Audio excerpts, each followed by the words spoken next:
Let's That's rock great. it. The Patreons get to see me eat Lucky Charms out of a casserole dish. It's magically delicious, man. I used to mix my Lucky Charms with Fruit Loops to make it, what was it? Happy Charm Fruit Lucky Loops or something. Yeah. I wonder if they're still lucky if you eat them off of the ground. Extra lucky. Only if it's the marshmallow part. Right. On a rainy day. So yeah, this is falling in crap, but I guess it's still lucky. It's like a marshmallow pie on a rainy day. Nicely done. They have a new Lucky Charm. It is a gem. It is white and diamond shaped, but it's different diamond shaped than the classic blue diamond, and it's got little specks of what looks like birthday cake type colors. Yeah, I think I've got those in here. Oh, well, I was half listening to you and half playing this game. Half my team died. Oh, well. Might as well do a podcast while we're all here. I'm just waiting for the casserole. I'm not going to finish them that quick. Okay. Sorry, I've got Halloween tickets, and so it takes me about 30 minutes to get to the theater, and they're at 10. So. Okay, roll it. In the year 1989, cinema got weird. Okay, so yeah, we're in that, like, maybe it's a sci-fi. Well, it's not a sci-fi. Let's just be straight. It's not a sci-fi. It's got a space alien in it. It's got a space alien. Everything. It's everything. That was my excuse for going with it. I'm like, well, yeah, it's got that alien stuff, so that's cool. It's UHF. It's like the Bible of Weird Al. This is Matt here. This is Luke. It's a Sci-Fi Sanctuary. Andrew is back. Andrew Shearer from Gonzoriffic.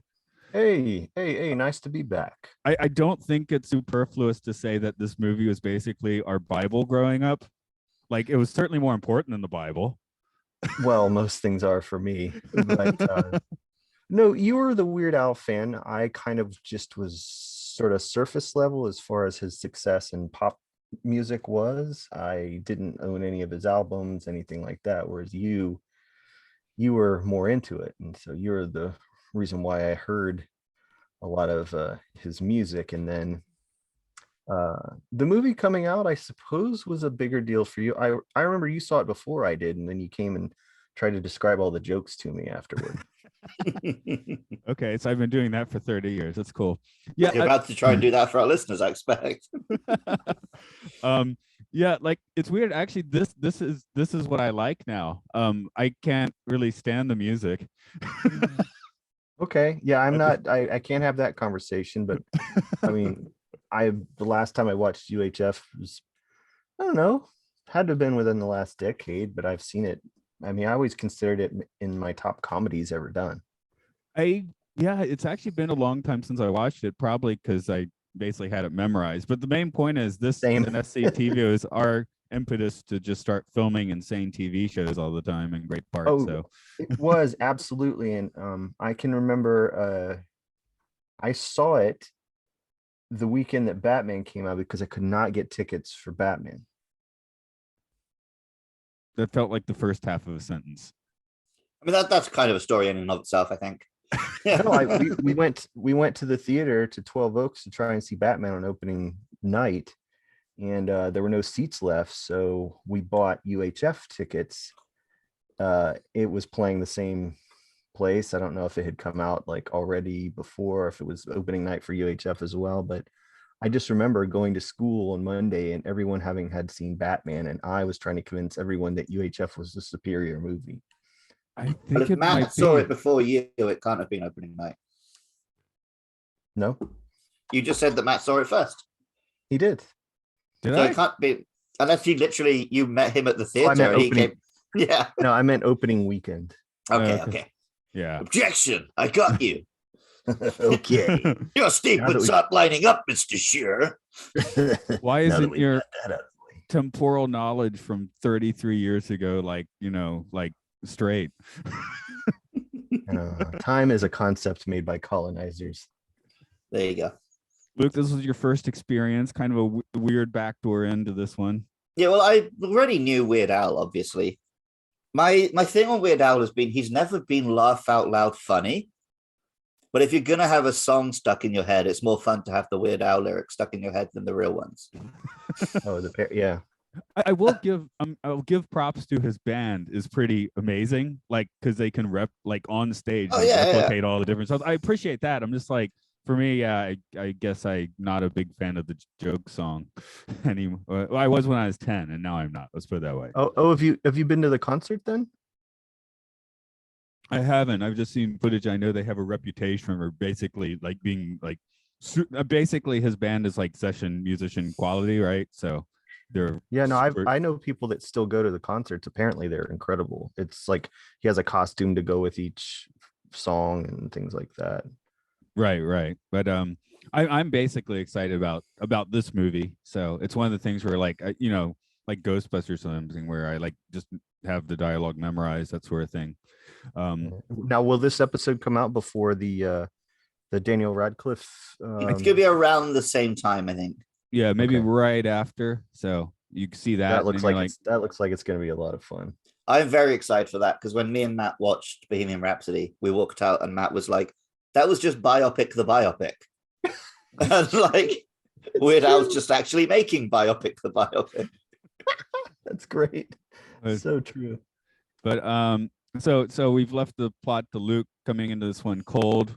So future Luke will plug that in. I'm gonna plug it in the future. I was just gonna do it off the bounce. Well, since Andrew's got a time frame, let's just keep going. All right, sure. Sorry to be a pain, man. That's fine. That's fine. Life we during can October. do it at the end of this session. I'll just you can do it in this. I'll just plug it in later. But the actors here, kind of an interesting array to discuss. I'm sorry, Luke, I'm gonna ask you to be the man in the chair because I needed to shut down my Chrome because it was getting wonky. Well, Weird Al Yankovic is there as is he in George this movie? Newman. So I don't know. Is he a good actor? He's a good comedic actor. He's great in this. He does the job. Yeah. I don't think his music is that entertaining or funny. But I do think this movie is hysterically fun. Oh, exactly. My disappointment was always that he just kept making albums, and he had a TV show for a little while that was not as good as UHF, and Uncle Muscles on Tim and Eric. That's kind of fun, but that's fleeting. So I was gonna say this. This if I was going to consider myself a Weird Al fan, this movie is kind of, I guess, where it begins and ends for me. I mean, at this point, that's also what I would. That's where I am. I actually did put his albums on my iPad recently, right? And I quickly got down to having only the 80s albums on there, and then I never listened to those. So nicely done. Yeah.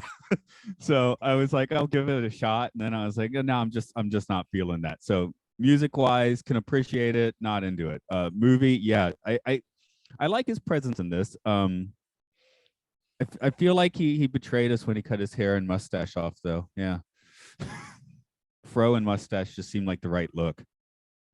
Yeah, I mean, if you're calling yourself weird, you can't just have a normal haircut.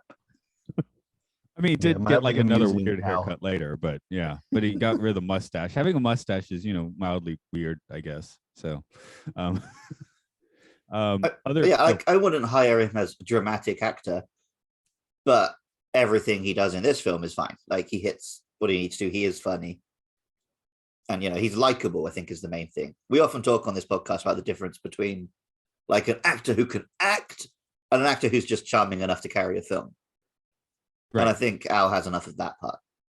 Now, of course, as the heel, we get R.J. Fletcher. Michael Richards. Okay. Sorry. Kevin McCarthy. Sorry. I was about to say Michael Richards is the heel in real life, but they're next to each other on the list. I don't think I've done it since Michael Richards' like racist flip out. I don't think I've seen it since then. What a different experience it must be.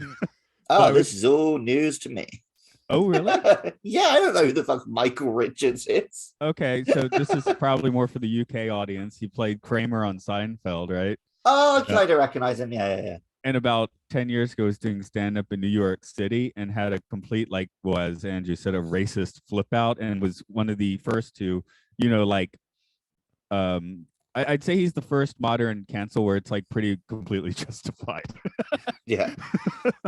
Yeah, he was one of the first celebrities that, they did that, and then everybody was like, okay, hands off. His career pretty much ended right there. No, it wasn't until you said he's Kramer I can recognize him, because he's playing such a cartoon character in this. I love him in this movie. Like, he's great in it. Stanley was always my favorite character in this movie.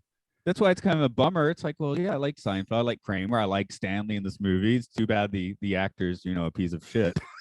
Yeah. Stanley is not a racist, as you can see. He's no, he's accepting of all everything, just and not even like people, just everything. He's accepting of everything. Yeah, true. So yeah, but yeah, I think Michael Richards was I think Gibson was the big supernova of that sort of thing, and maybe Michael Richards was next in line. So he's real early on for that. But that's true. But Kevin McCarthy is RJ Fletcher, probably my second favorite character, because McCarthy, he's from all those great sci-fi movies. Wasn't he in a couple of Twilight Zones as well? I mean, this guy was he was definitely in Body Snatchers. Oh, yeah. That's probably his best known outside of, well, for me anyway. I knew him from UHF first, and then later saw him in Body Snatchers. I mean, I'd give him Yeah. He's in like 3 Twilight Zones. Okay, yeah, I thought so.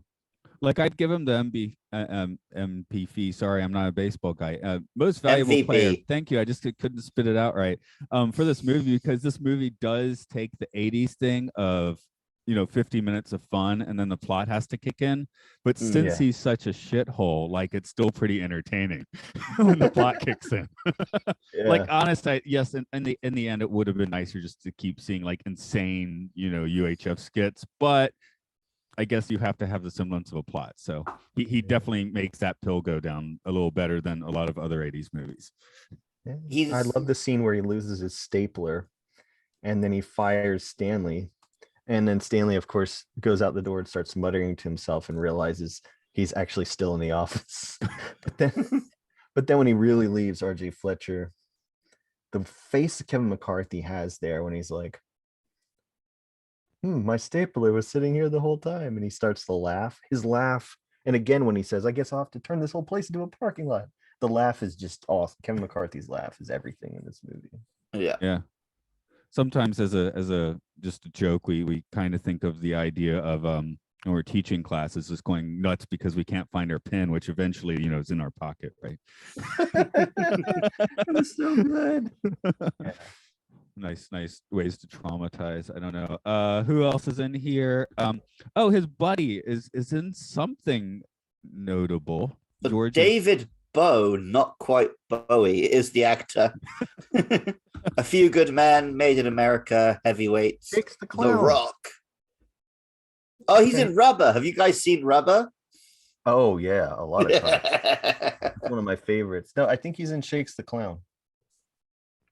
Good filmography. Or maybe it's just because he plays Bobo's been eating Yappy's dog treats. It's not in his Wikipedia filmography. Okay, well then he wasn't. You're mixing him with Bobcat. Isn't that Bobcat's movie? Yes, it is. David Bowie. David Bowie without the E, but it's got an E. It's so confusing. Yeah. He's he's fine. Here. I'm just like, basically, I'm just bringing him up because he's in other. The weird thing I noticed, all of the actors in this, I assumed, were just like unfamous actors who were friends with Al, because the way they play all of their characters is very like over the top and amateurish and like my first role kind of acting.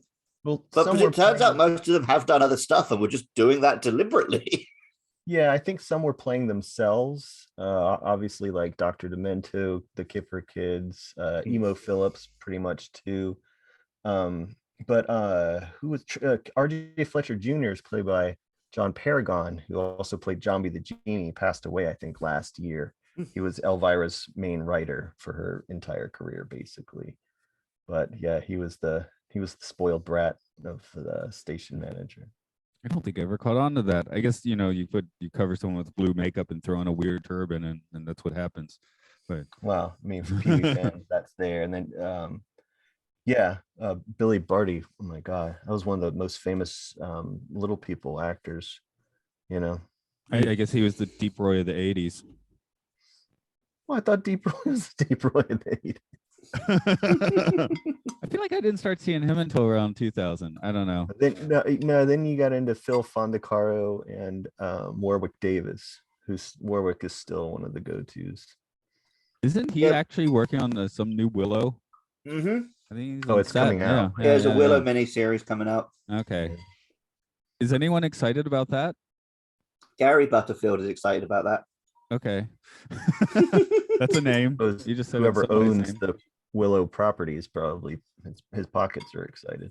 Isn't it George Lucas? I don't think he needs it. The idea of George Lucas with excited pockets just made me really get grossed out, and I regret having said the phrase "excited pockets." There are no bras in space. Thank you, George. Anyway, here's an anecdote which I can't share on my Pokemon podcast. I was teaching my junior high school boys last week, and they'd learned that it's very funny in English to ask me if I've got a monster in my pocket. And then, so I say, yeah, and named the longest dragon Pokemon I could think of. That's awesome. Did they get it? Did they laugh? Oh, yeah, they thought that was the funniest shit ever. So then they were all doing it. Oh, you win, man. Oh, speaking of people who were canceled, Victoria Jackson ended up being she was a Saturday Night Live person. That's what I'll say, because this was like when she was prime time on Saturday Night Live, when it was just rehabilitating, right? Just after the Joe Piscopo and Jim Belushi. Oh, and Anthony Michael Hollier. That was the worst. Came back in with a lot of the most famous 80s and well-known. They brought back Saturday Night Live basically, but yeah, she and Dennis Miller from SNL turned into these huge right-wing nut jobs. Oh, okay. Jackson has appeared in productions such as the 2007 Christian comedy concert Thou Shalt Laugh Too, The Deuce. I bet that's great. Thou shalt laugh at this movie. I love Luke's. I bet that's great. Okay, so that's what she's doing now. Great. Yeah, we're just like, oh, I remember her from Saturday Night Live. Here she is, yay! And I like her in this movie once again, and I like, speaking of Dennis Miller, Bordello of Blood. Love that movie, but they're frozen in time in a movie that is great because no one knew how nuts they were at the time. I think the guy who does the teaching poodles how to fly, I think he's passed on too. I liked Gary Watanabe as the karate instructor, and I've seen the gif of them opening the supplies closet and they'll go supplies so many times. I had no idea it's from this film. That's not racist at all. And I feel like stupid, you're so stupid's a meme. Yeah.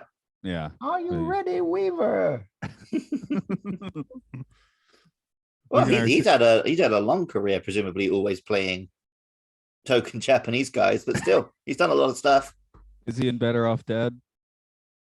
Nope. He's in Mulan. No, okay. That's being Chinese, but sure. Yeah. No, he was in Armageddon as Asian tourist. I think it's more of just the whole supplies thing that's like pushes it over the edge. Yeah. God. But like Japanese accents do that.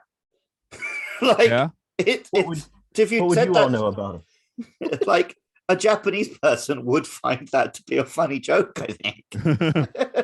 like when Luke and I order food in restaurants, we sound offensive. Yeah, if I say I'll have the double cheeseburger, they don't know what I'm saying. I have to say double cheeseburger. And then they know what I'm saying. Well, so yeah.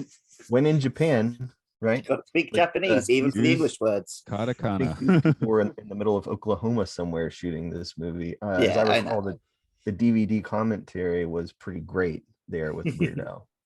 Yeah, actually watching it this time, it was kind of like blowing my mind a little bit, because when the uncle lands, it's LAX, and welcome back to LA. I'm like, wait, they're not in LA, they're in like Oklahoma or something, aren't they? So like I just always assumed this was Midwest.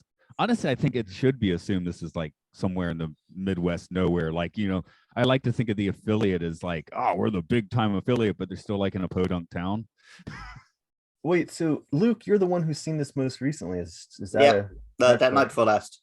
So what were the things that made you laugh the hardest, if you laughed very hard at any of them? So of the first 10, 20 minutes, I was not very into it at all. And then it was once they started doing the shows on the UHF, and it felt like almost forgot. Nah, who are the weird comedy guys? Flicker Brothers? No. You have a bunch of them on like Mr. a Show. drive. Yeah, Mr. Show and the other one. Upright Citizens Brigade. No. Tim and Eric. It That's felt so Tim and by the way. Eric. Oh, I didn't hear you. Yeah, it felt mega Tim and Eric. Because it felt ridiculous, but believably ridiculous. I think that's the charm that maybe got us as kids watching it, because we were like, oh shit, we can do that. Like if someone had just clipped the show segments and put them on YouTube, like, and told you, oh yeah, this aired on some UHF station on whatever date, you wouldn't like believe it, but you'd let yourself believe it while you're watching it. That's a good point, because back then when it came out, I and still am very influenced by sketch-based shows. Everything I make is on the short side. Everything I love back then, think about it, MTV was huge, so we were seeing pretty much 2 to 3 minute short films all day long watching MTV. Right. Same with like Nickelodeon, shows like that, even Sesame Street, and so and Saturday Night Live, definitely. What year is this, you said? 89? 89, yeah. 89. I was totally a Saturday Night Live nut by 89. And so the sketch-based thing, I think, appealed to us because, I don't know, speaking for myself, I didn't have the maybe the temperament to be a feature film consumer, Right. So we were often fed like sitcoms and, like I said, sketch shows, music videos, stand-up comedy. Everything was short. And so that may be why we connected so much with those parts of UHF versus, like you were saying, the actual framing story. Yeah, the film parts felt like pretty by the number. It reminded me of like not Airplane, but like The Grade Below Airplane. Like Airplane Hot 2, where Shots or Shatner goes into space. Yeah. Time. Where it's just they just throw every joke at the wall and 1 in 10 sticks. But when they were doing the main bit, like you say, Matt, every 80s comedy has the fun part. In this film, it is the UHF shows, and they were really fun. Like even Stanley, when we first met Stanley, I was like, oh God, what is this guy doing? But once you get to him on his show and you realize why the character is like that and why he's lovable, those scenes are great. I tell you what scene I still think is hilarious, man. And this is from me having not seen it in a decade, at least, maybe more, was when, we're getting into like the end of Act 2, where things are starting to go into, go to hell for George and the station running out of money. Stanley walks over and he says, "What's the matter, George?" And George goes, "Believe me, Stanley, you don't want to know." And then Stanley pauses and goes, "Why'd I ask?" Yeah. That is just purely brilliant. Like, I think Great that's line. Right now, I think that's hilarious. Yeah, I can go with that. No, the lines of just Stanley is done are like very good. Okay. So I don't know who. Do we know who wrote this? Or was it just Al himself writing it? His manager, I think, directed it, right? So maybe it was them. So directed by Jay Levy, written by Weird Al Yankovic and Jay Levy. Yeah, that would make sense. Wow, not even a clickable name on Wikipedia is Jay Levy. Jay Levy. Again, it's I guess Weird, as you said, Weird Al's manager. So yeah, that doesn't necessarily give to a wiki page, especially when you didn't. I mean, he's still the manager. I don't know.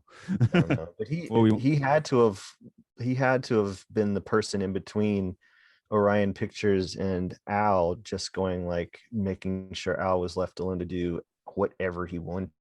Yeah, No, you said the first 20 minutes didn't really stick to your ribs so well, right? Which is cool. But I do just have to ask about the Twinkie Wiener sandwich. If that made a hit. I just assume that's what you guys eat over there in America. Oh, okay. Our drummer Dan in our band that we had, I think he was also a huge UHF fan, and at one point did try a Twinkie Wiener I sandwich. feel like either you or Matt has told me that before, Yeah, or I've really heard it did. on one of Matt's other podcasts. But yeah, I can believe it. We've then also got to dip it, I think, in milk, was it, as well? And he put like cheese whiz on it. Yeah, it was cheese on a hot. The only gross part really is the Twinkie. The cheese on hot dog's fine. So it's just a different kind of bread, really. With And a in little- Japan, the bread's so damn sweet. Most hot dogs are Twinkie Well, hot dogs. I had just last weekend we went to this restaurant and the dessert, it was like ice cream, and under it was a pudding, and the pudding was salt olive oil pudding. Whoa. It's really good. I mean, yeah. So it doesn't sound good. But once you start eating, like, this is weirdly good. Why is it so? Hey, I guess that's why they have chefs. Well, yeah, I had a 15-hour layover in Ethiopia a couple of weeks back, and I was telling Matt, in Ethiopia, nothing tastes how it looks like it tastes. Like, it looks like some sort of sweet cakey pancake. It's really sour. It looks like a sort of meat chili. It's really sweet. Everything was the opposite taste you think it's going to be. It was all great. It was really good. Nothing tastes how it looks like it tastes. Wow, it's like, is this lollipop really a butthole with an eyeball in it? Yes, but it's very sweet. Yeah. Are you telling me you don't eat ass, Andrew? Man, that could be a whole entire. I got like a few minutes left. If we want to get into that, we can. That's a whole other podcast. Although, Andrew, did you ever hit any of the Ethiopian places in Atlanta? I know they at least used to have a bunch of them. Oh, Ethiopia. Yeah, we've got one here in Athens called Manawinta. It is excellent. Like, I could eat so much of that. Particularly that bread that is essentially a kind of like a pancake. Yeah. We had a bunch of that. Yeah, that stuff that's like a staple. But yeah, they serve. I mean, it's similar, I guess, to Indian. But I feel it's much better for you. It's definitely a different vibe. Yeah, it's a kind of a clean eat. Even though it looks heavy, it doesn't stick on you like an Indian food would. So anyway, you were to work for George Newman, and you were going to have one show on his lineup. What would your show be? It'd basically be Jackass. like your Batman video. Yeah. Just be, I'm Luke. I'm going to go outside and do some dumb shit, and someone's going to film me and pay me for it. So you're making 80s Jackass, okay? Andrew, you only get one show on this UHF station. Oh, that would be easy for me. It would be solo women's Jello wrestling. Meant they didn't have an opponent. They would have to wrestle themselves. Like sort of Bruce Campbell, Evil Dead 2 kind of thing. Without question. Absolutely, yes. Excellent. Matt? I'm going to take a little page from Tim and Eric and retrofit it back here. Something like their, what is it, a morning minute or something? Stuff that's going to be like the Gong Show. So it's like the Gong Show, right? People come on, but it's all just like, trippy, bizarre stuff like throat singing or disturbing poetry, or that one old guy. I think Abe Vigoda shows up and just starts smacking his lips or something. So I want something. You know what like I love about all three of these concepts is they could easily do crossovers all the time. Oh yeah. You have the women's wrestling while you have like old men standing around smacking their lips and you hear screaming from outside. I'll put on a bikini and wrestle myself in Jello for you, Andrew, anytime. Hey, same. You know what? And I think to cross over with the Jackass thing, maybe there would just be a time limit in which the Jello was then replaced with like horse poop. Maybe all the stunts could be Jello based. I don't know. Or maybe on the Gong Show, instead of a gong, you are punched in the face. So it just walks up and decks you. Yeah, in the throat or the stomach, maybe. Throat for sure. The throat singer. Oh, its career would be over. I think my Jackass answer was too broad. My answer is my show is punch in the face. Today I'm joined by Harry McNeil. He walked all across America to raise money for charity, and I'm going to punch him in the face. Luke gets the green light. That's See, even SCTV got to that a little bit. They had the morning movie farm report thing where they were blowing everyone up real good. So That's right. Yeah. is Bowling that... for ass whooping. Okay, yeah, there should be a UHF too. Again, my big shame is that Al didn't just transition to making movies, because that's kind of what I think both of us wanted, at least. Sure, but now we've got YouTube, which is pretty much take your pick, right? Just create your lineup, your playlist. You've got UHF. That is true. I suppose as a Brit, I've got to ask you too, like, what was the deal with UHF? Oh, okay, yeah. So VHF is the networks. That's like ABC, CBS. Disney owns ABC, all that, right? So they got the national newscasters, the first line sitcoms, the big advertising money.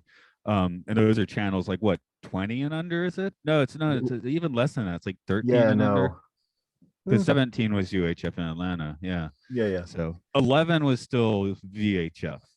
So UHF didn't have the backing of like major corporations necessarily. I mean, 17 in Atlanta was Superstation, which is Ted Turner. So, that obviously is big money. But you get I was just mentioning watching Thunderbirds, right? On channel 69, like where I'd have to watch it through a layer of fuzz, because that was like the super ghetto station and the most fun to watch, because you never knew what was going to show up on that station, which is the charm of this movie. There'd be like way up in the numbers, just the totally strange stations you might not even get great reception on, and they just showed insane shit. Yeah, VHF was like civilization, and UHF really was sort of the Wild West, outer space, whatever you. Because in the UK, we had BBC One, BBC Two, ITV, and Channel 4. And around the year 2000, we got Channel 5. And that was it, unless you were like paying for cable or Sky. So there were just national TV channels, and there was just 5 of them. So this is all wild to me. Okay, yeah, because what do we have growing up? We had the 3 affiliates, public television, and then 2 public television stations, and then up in the upper numbers. That was the thing. When UPN or Fox wanted to start their own networks, like in the 90s, they had to go for these like UHF stations. So around the 90s, what the UHF you're seeing in this basically started to dissipate. So by the late 90s, those UHF stations were simply the Paramount station or Fox. Okay. So this was kind of made the tail end of that, scene. I've got to bounce, y'all. Word up. Okay. Thanks for joining in. Peace. Peace and chicken grease. Right on. Okay, now that we've had the big television description, but yeah, I guess if you're not American, it doesn't make any sense. So yeah. Although I'd pictured Americans having even more channels than you just described. But I guess that's because a lot of people had cable. People were getting cable in the 80s, so they probably had about 30 channels. Like I keep talking about going up to my aunts who did have cable, and we'd get the massive cable TV guide, and plot out what movies we had to record wanted to record while we were there. So yeah, and then by 2000 Americans have satellites and like 2,000 stations or whatever. But I think we were talking about Tim and Eric and their scene was kind of public access. So on cable, you'd start the cable company itself. And I think this is Wayne's World too, where they would just like, oh, we have this, we have this station on cable. Let's just put stuff on it, which had even lower standards than UHF, hence the Tim and Eric stuff in Wayne's World. So, okay, yeah. I guess there is a fair amount of explanation here. It doesn't really bounce across.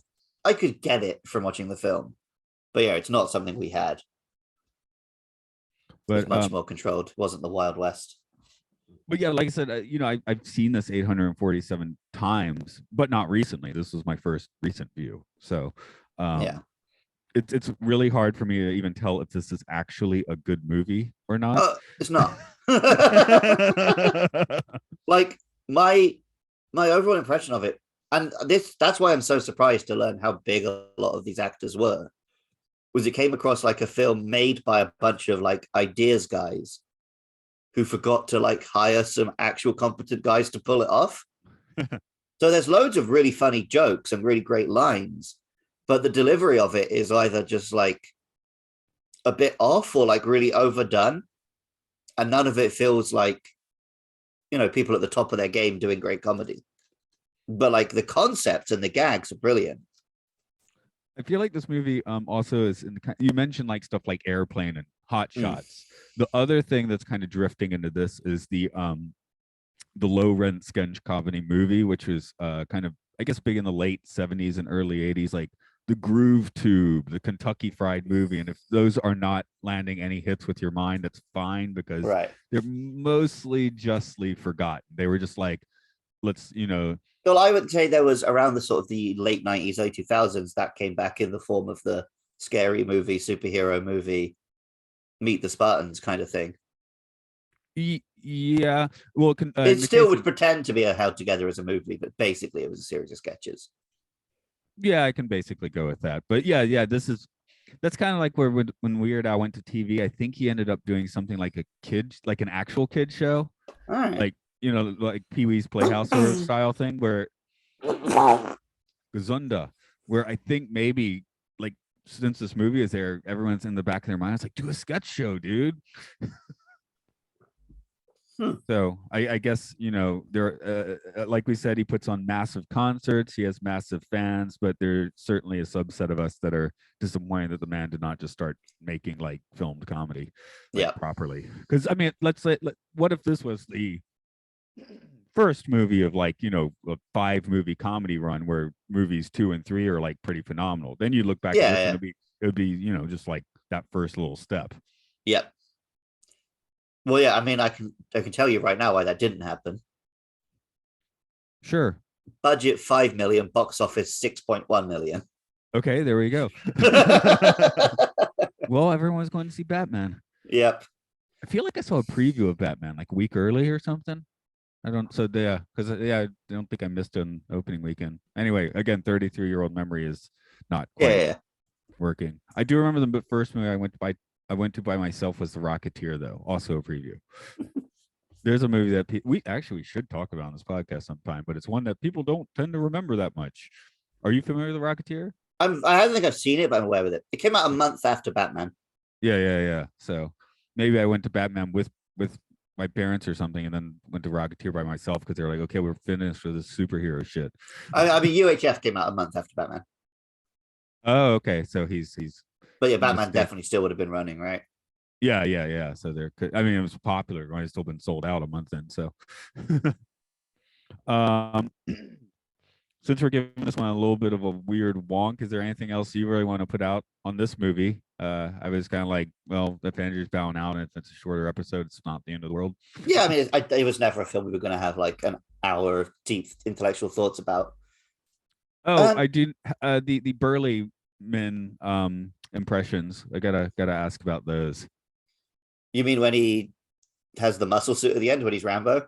And the dude that does the Schwarzenegger for a few seconds. Oh yeah, I couldn't tell if he was in a costume or just actually a muscular man. Oh, the Schwarzenegger guy? Yeah, I think he was actually big. Yeah, because he wasn't an actor. I'll tell you that. That was great. Conan the Librarian is the perfect like dumb joke given just as long as it needs. Yeah. Same with Gandhi too. Gandhi 2 was great. And then George having a chat show where he talks to like lesbian Nazis and Satan. The UHF bits of this film are great. I mean, that's what I'm saying. They just really inspired us as kids to. Yeah. I mean, again, because of this and Saturday Night Live and CTV2, we just were like, we want to film like these short little bursts of insanity. Well, when you're a kid, you watch a comedy film like this, you only remember the good bits. Like when I was a kid, I was obsessed with The Mask. And I've gone back and watched The Mask as an adult. He wears the mask for like 10 minutes cumulatively in that film, and they're gold. The other 80 minutes of that film is dog shit. Because it's a film where Jim Carrey's not allowed to Jim Carrey. So it's just the most boring shit. But the mask bits are stupendous. Did you ever watch Son of the Mask? God, no. That was on. I didn't choose to watch it. It was like, this was several years back. And it's like, my mother-in-law really likes The Mask. So, here's Son of the Mask. I was like, I've heard really bad things about that. But I watched it. And for the rest of the day, I just felt really depressed. But I mean, it's supposed to be a comedy, right? Yeah. It made me feel depressed for like a whole day. So that was Son of the Mask anyway. This movie doesn't make you feel depressed. No. I guess it's good inspiration juice. That's where maybe I'm so disappointed that the owl film thing didn't really inspire him fire. the way it inspired you. That yes, exactly. That's it. Because musically, once I actually started playing music and actually getting into music, I instantly was like, I don't want to listen to Weird Al. So, Fair enough. which kind of continues to this day. Again, I was like, even like trying to be okay. I'll try a little bit on my iPad, and I just don't care. Yeah, I don't often go out of my way to listen to Weird Al, but it amuses me if I hear one of the songs that he's done and like his lyrics get into my head. That's fun. Yeah. And I am genuinely up for Weird. Weird looks really funny. Yeah. Oh, yeah. That's one of the reasons we are doing this. Yeah. Like, I guess, like I'm doing song collaborations with that dude in Florida, right? And occasionally he'll send me something that's like, I wrote different lyrics to like a famous song. I'm like, I'm not gonna do that, man. Yeah. Don't. In this case, it's not like a joke. It's like, I don't know. It's just that doesn't feel. I don't want to do that. Yeah. So he's trying to get you to do Vanilla Ice. Yeah, that's right. Oh, hey, if he had rewritten his own lyrics to like Ice Ice Baby, I would have done that. But when it's like a Neil Young song, it's kind of like, yeah, I like the Neil Young song. I could do a cover of it, but no, I specifically meant how Vanilla Ice was basically reused Under Pressure, which I know is sampling and it's a different thing, but yeah. But no, if he had rewritten the lyrics to Ice Ice Baby, that would be a different story. I might have to do that. All right.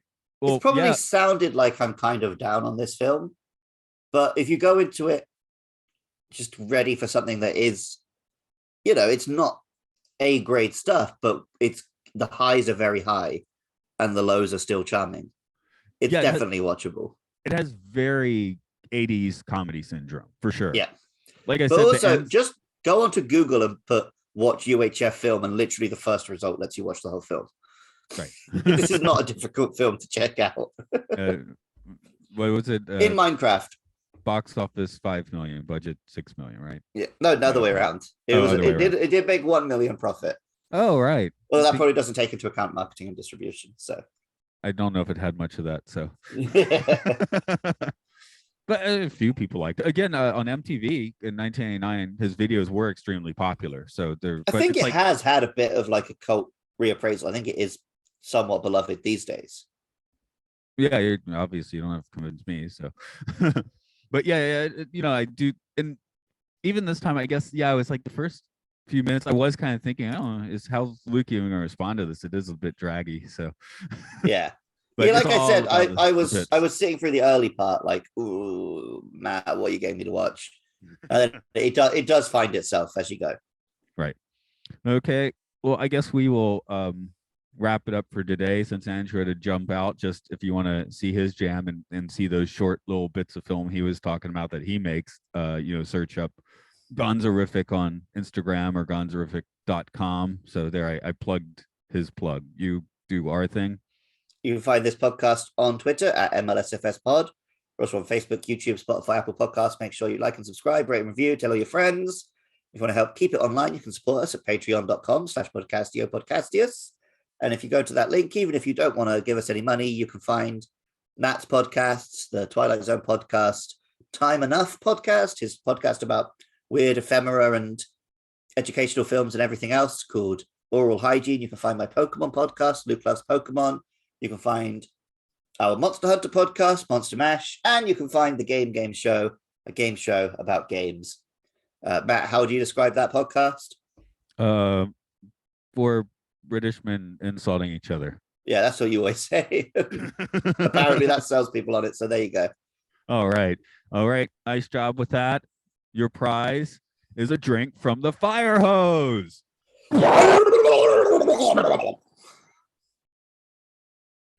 Seemed like a good way to end that. Yeah, but now I've got to do a summary for you. Oh, yeah. Go for it. I'll just edit that in the right spot. Yep. George Newman is a daydream believer, but not quite a homecoming queen, who repeatedly gets fired from jobs along with his best friend Bob. Eventually, he manages to stumble into his uncle's new UHF station and become the manager. He's so busy trying to get it on its feet that he's dumped by his girlfriend Terry. And depressed, he walks out and leaves janitor Andy? I forgot the janitor's name, Matt. Stanley Spadowski to run the kids show, which is a big hit. So they start just running whatever they feel like and capturing the city's hearts. Local affiliate station, Channel 8, wants to put them out of business and tries to buy the station from George's uncle for $75,000. So George runs a telethon to raise the money. There's some hijinks, there's some nonsense, there's some funny sketches, but of course the good guys win in the end because this is an 80s comedy. And Philo goes home to space. Okay. Yeah, they need to rastify him 65%. yeah, a little more weird stop motion stuff with him would have been cool. Okay, I guess you're gonna want to hit at the gym then. Yeah. I gotta go get swole. Radio. I hit the record.